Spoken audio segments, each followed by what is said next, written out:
నేను మీకు చూపించాను కదండి, ఉడకబెట్టేసుకున్నాను. పప్పు అంతా ఉడికిపోయింది, బాగా మరిగిపోతుంది. ఇప్పుడు రుచికి తగినంత ఉప్పు వేసేసుకుంటున్నాను. ఈ మాత్రం ఉప్పు పడుతుందండి, ఎందుకంటే పులుపు ఉంటుంది కాబట్టి. ఈ మాత్రం పప్పు ఉంది కాబట్టి కంపల్సరీ అంత పులుపు పడుతుంది.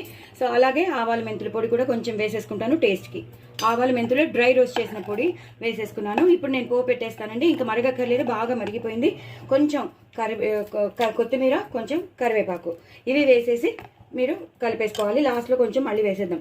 ఇప్పుడైతే పోపు వేసేస్తానండి.